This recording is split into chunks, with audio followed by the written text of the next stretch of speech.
Counter-surveillance technology. How to thwart information thieves.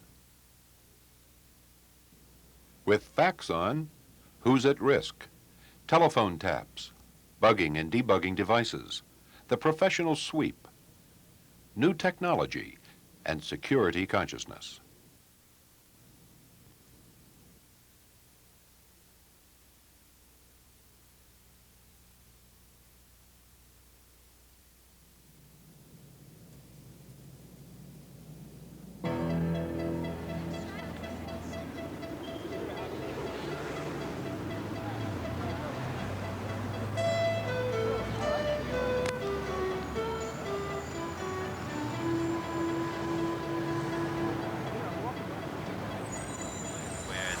Is going to be superior to the market.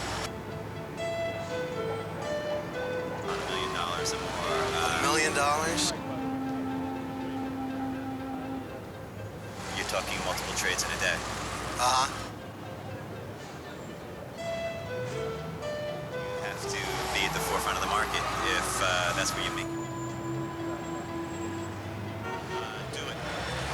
Don't make the investment on fundamentals, but on expectations of the market.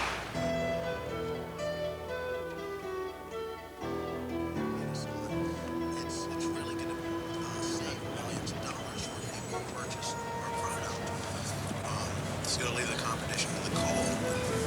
But the thing of it is just working out that the software angle and making sure that that software stays secret and just the concept stays. How private is a private conversation? Hello, I'm Clark Bittner for Radio Electronics Magazine. In this program, we're going to take a close look at electronic surveillance and at the sophisticated technology available today to counter it.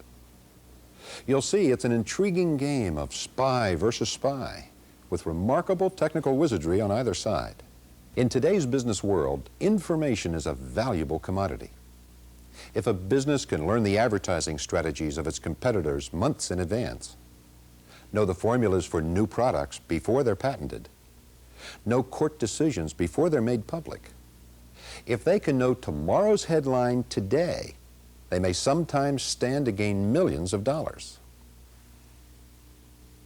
It sounds like a very mundane business, but there are millions of dollars spent every year on very ordinary products. It could be mouthwash, it could be toothpaste, it could be a new formulation of breakfast cereal.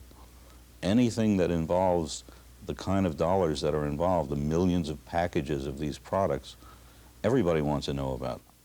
New York University law professor Rochelle Dreyfus lectures on issues of patent law and trade secrecy. Certainly proper is inspecting an embodiment of the invention and figuring out from the embodiment how the invention was made. So if you invent the better mousetrap and somebody buys the mousetrap, takes the mousetrap apart, figures out how you made the mousetrap, and then make their very own, that will not be considered an improper means. That's called reverse engineering, and it's considered perfectly appropriate. Okay, at the other end of the spectrum, if somebody breaks into your secret office and into your safe and steals the document that says Grandpa's trade secret, that will certainly be considered an inappropriate means. If somebody bugs your offices, that would be considered an inappropriate means of getting the trade secret. The value of information makes corporate espionage a booming industry. A former Defense Department investigator charged that many military contractors set up espionage units to steal material to help them bid on government contracts. The Kellogg Company ended an 80-year tradition of public tours at its plants, charging rival manufacturers were sending in spies to steal new high-tech cereal-making processes. The DuPont Company faced a crisis when its formula for Lycra was stolen by corporate spies who demanded a ransom for its return. Companies don't like to proclaim to the world that their competitor has their secret. They'd rather have the public still think that, you know, Coca-Cola is a great secret rather than have them think that Pepsi actually knows how to make it. So people often don't sue, even though they know that their competitors have acquired their information in some inappropriate manner. And again, companies often don't sue because they think that in the course of litigating the case, their information will receive even broader dissemination than it already has. And so they make the business judgment that they'd rather have one other competitor know their secrets than have the entire industry know their secrets. So it's very hard to know exactly what's going on. I saw one estimate that $20 billion a year is lost in trade secrecy violations. What kind of businesses are most at risk? The stock brokerage firms are high up on the list. Merger and acquisition firms, industrial firms, firms that have information where that information can be used to make money. It could be high-definition television. It could be new computer systems. There's a lot going on today with large memory for computers. There's a lot of work done there. Certainly in the military, governments do a lot of spying on each other. They want to find out about what the latest developments by other governments are. And there you not only have the money to spend, you have the people and you have the technology available. It's impossible to know how many millions of dollars are lost to information thieves by businesses each year. The victims are only aware of dropping profits, falling sales, and lost accounts. They will bid on certain jobs and lose them for eighths, half a point, by $20 or $50, where low bidder wins. Knowing what someone else's bid in a sealed bid before they open the envelope gives you an opportunity to make your bid. If a company that you know was not doing any research in a new semiconductor device and all of a sudden announces that they've got the same technology that you have, then you have a reason to be suspicious. But it's very tough to tell these days, and if you're in a sensitive business, the safest bet is assume somebody's listening. Eavesdroppers target people who have valuable information, such as marketing strategies, customer lists, formulas, manufacturing techniques, advertising plans, court decisions, bidding information, financial data.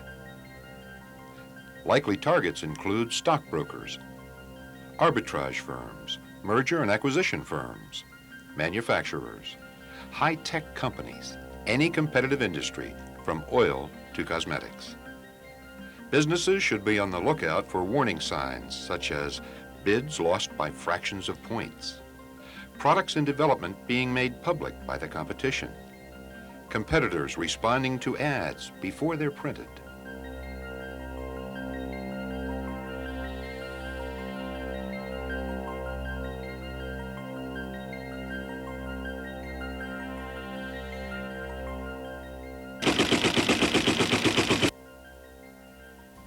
Now, let's look at some of the ways information is stolen and how it can be protected.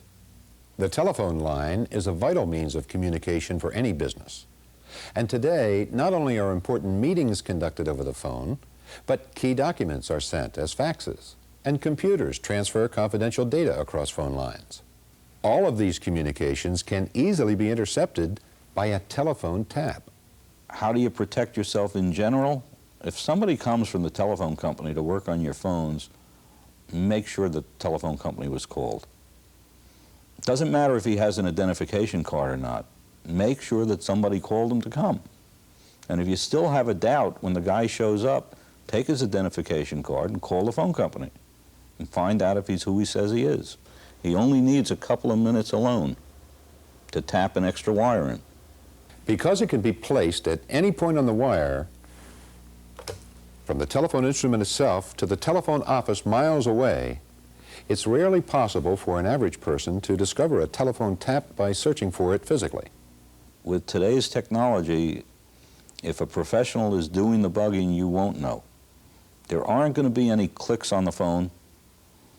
There aren't going to be any noticeable differences in your telephone conversation. There are not going to be any physical signs of anything having been done. Even taps that are in the mouthpiece of the phone are designed to be indistinguishable from the normal components. How can telephone taps be detected? Counter-surveillance expert Steve Goodhill. Standard telephones tend to function pretty much the same in terms of their voltage dynamic. When the handset is on the hook, they will indicate a specific voltage. When it's off the hook, they'll indicate another voltage. And when there's something on the line that should not be there, they'll indicate another problem. We have devices, tabletop models, that will sit in an environment after we've done a sweep, and the individual will order one of these devices that will sit there and alarm the individual if, in fact, a problem arises.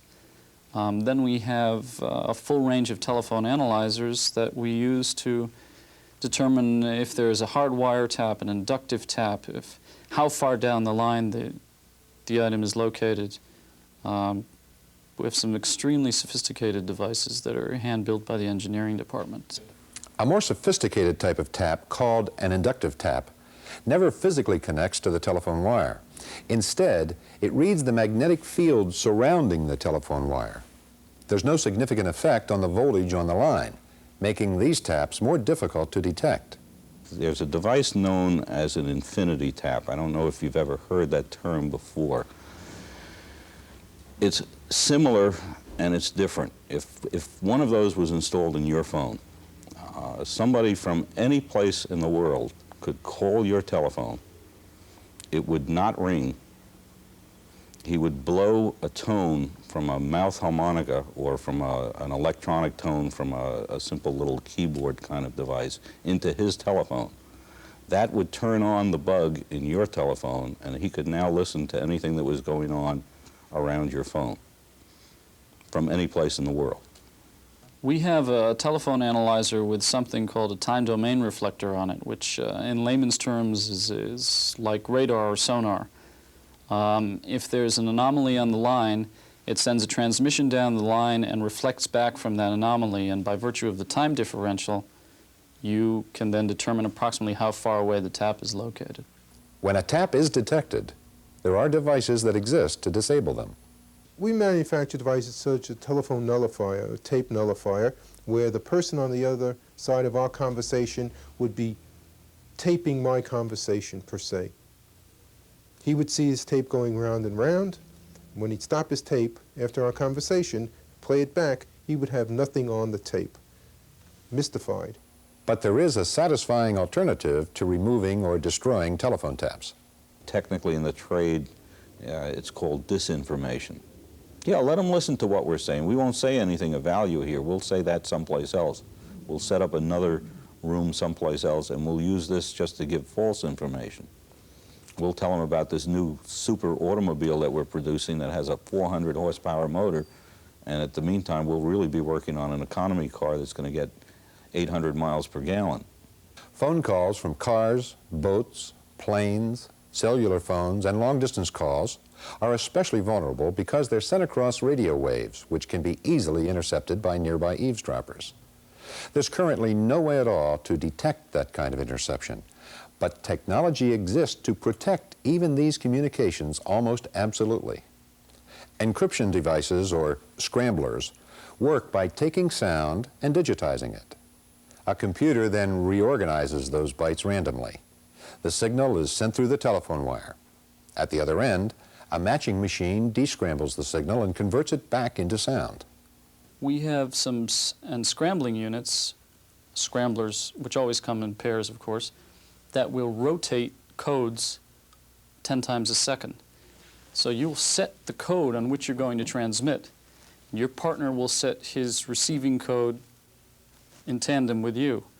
Once you enable the device, both devices will then rotate through random code series 10 times a second. So even if someone intercepts your conversation, they're going to have to batch process the information for a year until they are able to decode the transmission, at which case chances are it's not going to be worth anything to them at that point.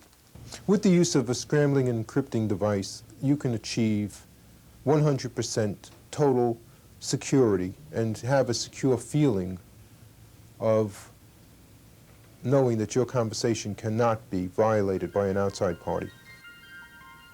Nothing confidential should be transmitted across unprotected phone lines, including faxes and computer communications. Calls from cars, boats, planes, and cellular phones are especially vulnerable. Devices exist to detect and disable wiretaps. Disinformation can foil wiretappers. The surest method is to scramble all telephone communications.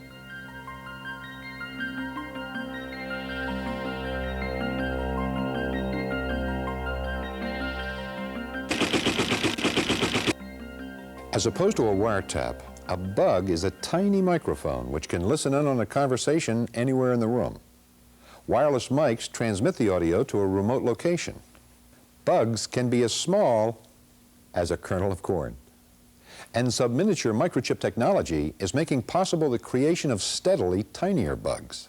We're talking about devices a 1/4 inch square, a 1/16 of an inch thick, with a little piece of self-adhesive on the back that you press up under somebody's desk or on the wall or behind a picture. You can probably walk into almost any electronics store in the United States and buy an FM wireless microphone. Now, it may not be a miniature device, but it certainly does anything any listening device does. And it can be modified to be smaller. Bugs can be placed in anything, from a light bulb to a pen. While unlike a tap, planning a bug necessitates having access to that room or office. This may take only a few seconds. It takes about anywhere from 10 seconds to a minute to, once somebody's inside an environment, to place a transmitter, a bug, if you will. To properly place a bug so that it will be very difficult to detect may take an hour. It depends upon how much time the opposition has access to that environment. If they can be in there all night, they can wire you up, so we'll find 3 different devices and there'll still be 4 left. Well, a classic example of sabotage would be the American Embassy in Moscow. The way the building was constructed, listening devices were implanted into the concrete while it was being mixed. The pipes or steel frame of the building was used as an antenna. The entire building, its conference rooms and its offices, became recording studios that would transmit the signal of the voice throughout the world. Anywhere they chose to listen to it, it could be listened to. One limitation that wireless microphones have is power. Some small bugs have only a 24-hour lifespan. Some new bugs draw their power from ambient microwave activity, giving them an indefinite lifespan. Others are voice-activated, using power only when someone in the room is actually speaking. Let's assume this company is an automobile manufacturer. Now, if we, in addition to listening to their phone calls, set up a computer system that looks for keywords, new engine, new models, performance, whatever words we want, what we have is a tape recorder that's running all the time. And every 30 seconds, it rewinds and starts over again so that you don't use an endless quantity of tape. The computer now spots one of the key words. It doesn't rewind the last 30 seconds. It kept the 30 seconds before the keyword, and it keeps whatever specified length of time it's set for after the keywords, and then it starts the process all over again till it hears another keyword. So now you filter out all the conversations of somebody's secretary with her kid at home. Did they get home from school okay? And you get rid of the mundane collection telephone calls. You didn't pay your bill, and you concentrate on just the areas that are important. It saves hours and hours and hours of work. You can do the same thing in another way, and that's to record everything and then let the computer go through it for you. And sometimes that's a better technique because then you're not restricted to what was said the 30 seconds before the keyword. The problem with recording everything is, again, thousands of hours of tape. Are you safe when you're outside? Not really. Parabolic reflectors with microphones that you can pick up conversations a couple of 100 yards away, and they're sharp enough in aim that the fact that people are out in a city street with noise around them is no protection at all. Bugs can be tiny, easily built, placed quickly, in any object. Being outside is no safeguard. Bug detectors look for radio transmissions which may be hidden at high frequencies or near radio station frequencies. Sophisticated devices can discover voice-activated and remote-activated bugs. Some function automatically. Others require a trained operator.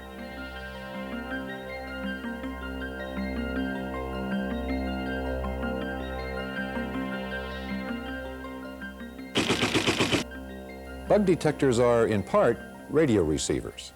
Their job is to hunt for the radio frequency broadcast by the bug and transmitting back to its owner. Bug detectors are, in and of themselves, radio receivers. Now, your average radio receiver simply plays the music for you that's being transmitted to you. A bug detector will lock onto a transmission by virtue of a sophisticated type of circuitry that only counter-surveillance teams implant in their equipment, and then will, if you're doing your sweep properly, play the room sounds through your own headphones. It's transmitting a radio signal. And the spectrum analyzer, which is an instrument that looks at the radio frequency spectrum, it just sweeps across the entire range of frequencies that are used, and it looks for a signal. Now, naturally, it'll pick up FM radio stations, it'll pick up AM radio stations, and some of the bugs are designed to sit very close to the frequency of an ordinary radio station in the attempt of concealing it in the clutter. Well, the sweeper is a little bit smart too, and he's up to that. And he takes a sweep of the normal radio frequency, mixes it with the sweep that he takes in the room where he suspects a transmitter is, compares the two, and the bug stands out. Many bugs are sound activated, meaning that they will only be functioning when there's some sort of activity taking place in the room, which is why counter-surveillance sweeps are musical operations. We actually go in with a tape player, and we will ask the client what common music they listen to. Then we will take a tape player, bring it into the room, and play that music, something that the opposition would not suspect is suspicious. And that will activate sound-activated devices, and then we can, in fact, look for them. Bugs that have been placed by a professional are nearly impossible for an amateur to uncover. Experts specializing in counter-surveillance will sweep a home or office using high-tech equipment. Sweeping is a surgical procedure, a great deal of which involves physical inspection, because bugging and tapping involves physical placement of electronic devices. So we need to know precisely what's in the environment, and that means the number of telephones, the type of furniture, the type of office dressing in terms of pictures, picture frames, what kind of lighting is in the room, what kind of electronic accoutrements the gentleman might have or the lady might have in the room, be they televisions or radios, what kind of carpeting, what kind of walls, what kind of ceilings. There's a lot of information that we need to acquire before we can assess what kind of team we're going to send in, what kind of equipment we're going to use, and how long it's going to take. The process is slow and deliberate. A sweep of a large conference room may take a full day. The sweep is done very discreetly so as not to alert the eavesdroppers. Clever bug designers do a number of things to thwart sweepers. One is the planning of decoys. Often in this game, what will be the case is if you have talented opposition, they'll place such a device, which is simply a red herring. Their much more sophisticated ultra-high frequency device that's operating off of, let's say, telephone line power is much more securely concealed. And if your sweep team isn't playing the game properly, they will go out and celebrate having found the low-power device and not even realize that was simply a decoy. Remote-activated bugs are designed so that they can be turned off by the eavesdropper if he suspects that the room is being swept. Because the bug won't transmit, it is difficult to detect. We can search a hollow wall or a table or a piece of furniture using a special device called a nonlinear junction detector. What that is a device that looks like a small vacuum cleaner. It will cause dormant electronic components to oscillate. It picks up that oscillation that it has caused itself and then reads that vibration and tells you that there's a device planted within a wall or a ceiling or a floor. Sophisticated bugs operate on super high frequencies, or may be hidden close to the frequency of an actual radio station, making it difficult to discover. A scanning bug detector, which is a large tabletop unit, will sit and by itself, after being programmed, analyze every frequency that's passing through the room. That can take, depending upon where your location is, an hour, or 6 hours, or 10 minutes, but it will analyze everything that's passing through the room, TV, radio, and if it detects, in fact, a transmission originating in the room, that's when it alarms you. The most thorough search requires a highly trained radio electronics expert.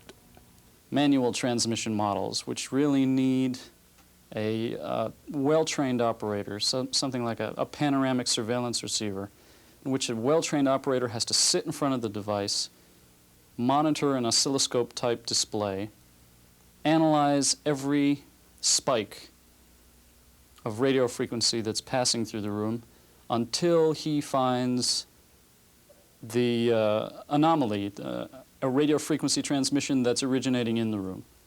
And when he finds it, he'll lock onto it and listen to it through the headphones. Again, he'll hear his own tape player playing through the device. Assume an environment has been swept clean of bugs. How do you protect against a visitor entering the room and surreptitiously recording you without creating a scene? Recorders can be hidden in pens, cigarette cases, briefcases. It's amazing what can be concealed in a briefcase. I've seen briefcases with video cameras in them, with sensitive tape recorders that you turn on and off by touching the handle or touching the locks, or just voice activated. They don't transmit, so there's no radio signal.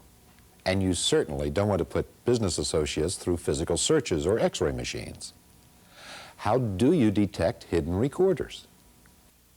There is a problem also of being intercepted or bugged by individuals who might be body-wired, with whom you might have a business scheduled, an appointment scheduled at someplace. We provide for clients on a regular basis devices, pocket devices, that will indicate to them by virtue of vibration that there is in fact in proximity a body wire, a remote microphone of some kind. They can go out and have a business lunch someplace. They can arrive at the environment first, test their counter-surveillance device to make sure it's not reacting to ambient radio frequencies. And when the opposition arrives, if their device reacts, they know that in fact they're being picked up by some device and they should control what they say. We have devices that will only react when the magnetic head of a recorder is functioning, and only in the record mode.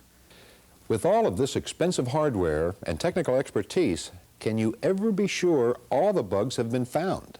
I'm sure that there's something, as I said before, in terms of the game, I'm sure that there's something out there now that we haven't heard of by rumor or whatever, and are not able to detect.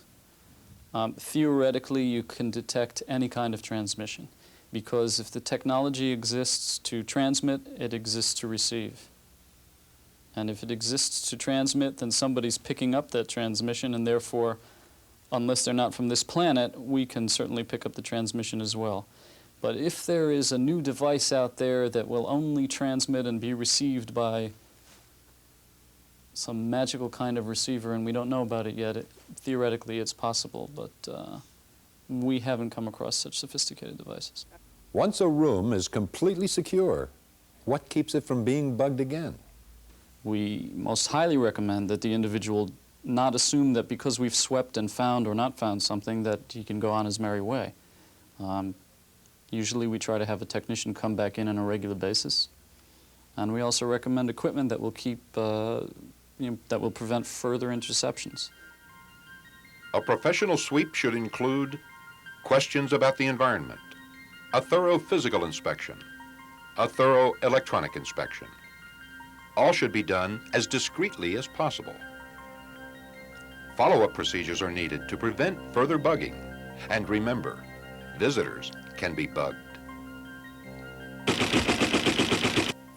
In the never-ending game of technical one-upsmanship, one of the most sophisticated listening devices that certainly has been created is the laser listener. And what the device does is, from a remote location, you bounce a laser beam off the window of an office, and you look at the reflection of that beam. If people are speaking within that office, if music is playing, if any sound is going on, the vibrations in the air cause vibrations on that window pane. The vibrations on the window pane modify the beam of light that's being reflected back from the laser.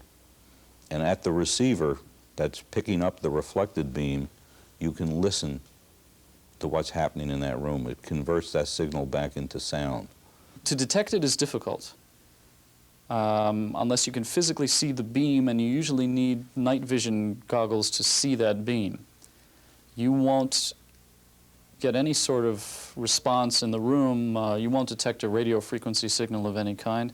But we have devices that are in common use in governmental agencies that will prevent that type of reading. They are rotating oscillators that cup to the window, and without disturbing the conversations taking place in the room, they'll make the window oscillate in various dimensions so that a laser reader is going to have a heck of a time trying to tune in to the conversations and tune out the oscillations. Businesses' reliance on computers today creates a new vulnerability. In all the big companies, access to computer systems is available over the telephone because they have people at branch offices, they have clients who have to get into their system, they have salesmen who have to get into their system. If you can get into a system by telephone, now anybody can call that system. Now you may think this is a little bit ridiculous, but you can start off dialing every telephone number in New York City. When a computer answers, you know it's a computer answer. You know by the sound that comes over the line, just like you know if it's a fax machine by the sound that comes over the line. So it's very easy to identify which are computer lines. If you have somebody inside a company, you know what the computer number is. Most companies don't protect their computer number. They make no attempt to keep it secret. If a company's phone number starts with 222, the chances are their computer line also starts with 222. So you don't have 7 digits that you got to find. You only have to find the right one out of 9,999 numbers. Not that much of a job if there's a reason for doing it. Once you get in, then you need the password. And once you have the password, you really have access to almost any information that's in that computer. I mean, overnight, you could probably have all the records of that corporation. The more sophisticated companies today are either disconnecting the computers from the telephone lines for long periods of time, or they have a physical person there to answer the phone, identify the caller, verify that it's a legitimate caller, and, if you will, manually connect the person with the computer. Each employee should have his own computer access code, giving him access only to files he needs. Access codes should be easy to memorize. A good program alerts you when files have been accessed or when attempts have been made. Computer phone lines should be secured. As we've seen, counter-surveillance technology has to constantly advance in order to keep pace with ever-sophisticated new surveillance technology. Having the latest and best gets awfully expensive. Is it worth it? I think security should be looked at as to how much do I have to spend to get back into business today. If you have a $10 million business and security for your business would cost you $50,000, The rational way of looking at it is, can I reform my business for $50,000? Because $10 million is an awful lot of money to lose. A system that would afford the average individual privacy should be looked at by a security consultant.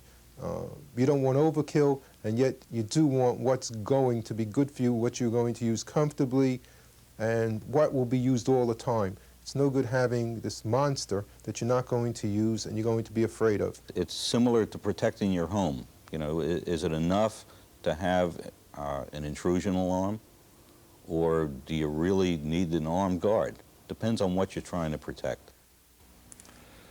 With or without all the expensive counter-surveillance technology we've seen today, it's important that a company's employees understand the value of information and be made conscious of the problem of business intelligence gathering by competitors.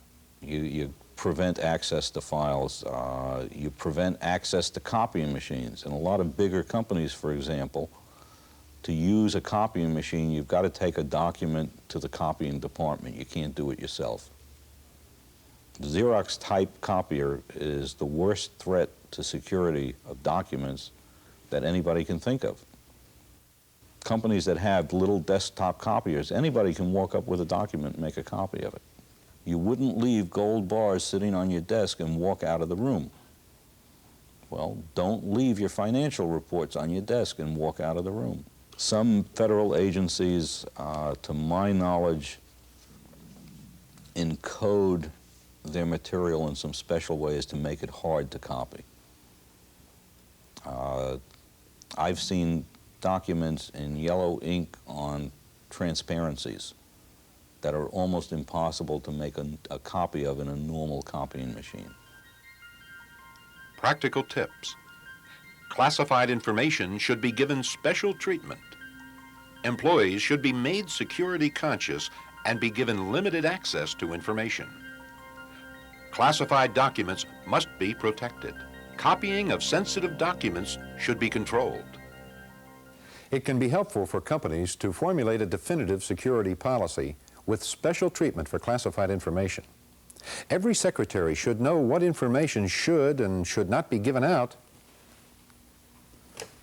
over the phone. Gathering employees for security awareness meetings is one way to begin.